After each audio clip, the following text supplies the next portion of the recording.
Hello everyone, now let us do future perfect continuous tense. अब यहाँ पे देखिए बेटा, इसकी आइडेंटिफिकेशन क्या रहेगी।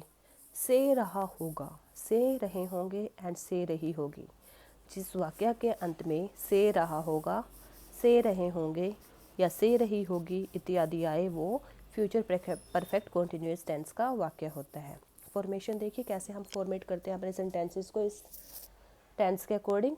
Affirmative, subject plus shall will plus have been plus verbs first form plus ing plus object plus time।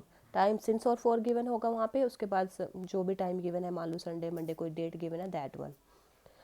Negative में क्या होगा, शेल विल के बाद नोट ऐड करेंगे, have been as it is, then verbs first form plus ing, same here plus object plus time.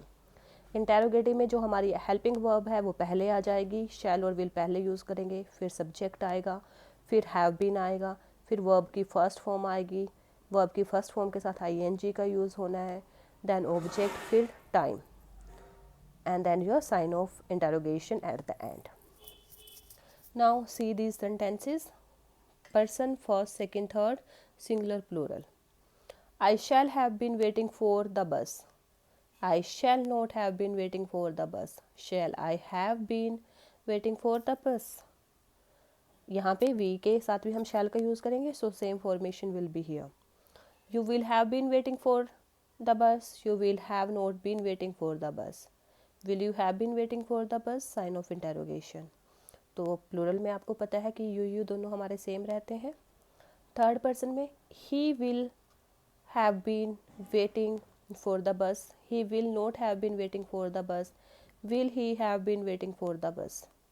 They will have been waiting for the bus. They will not have been waiting for the bus. Will they have been waiting for the bus? And sign of interrogation. Now let us see where we will use this sentence, this tense, in what conditions.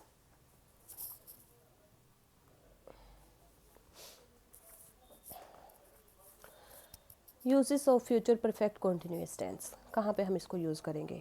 To indicate the length of time that an action continues in the future. To indicate, दिखाने के लिए, the length of time, time की जो length है, duration है, that an action continues, कि एक काम जारी रहता है, in the future. At noon tomorrow my uncle will have been driving a has for 15 years. My uncle will have been researching in Antarctica for exactly 10 years next Sunday. तो यहाँ पे वो क्या करेगा, to indicate the length of time that an action continues in the future.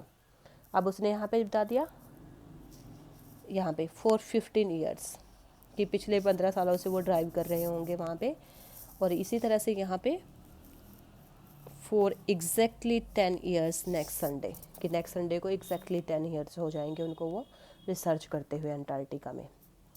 Then B part, to show an action in process, to show an action in progress until an event happen in the future.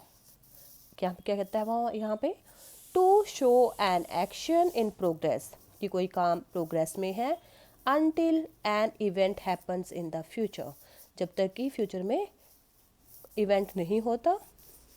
Here a time clause is used, time close use की जाती है।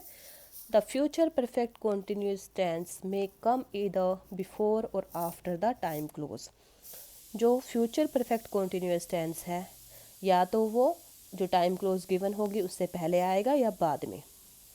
By the time he comes home at the end of the year, he will have been studying overseas for 5 years. ठीक है, he will have been studying overseas for 5 years by the time he comes home at the end of the year. This is about the future perfect continuous tense. I hope this is clear. Thank you.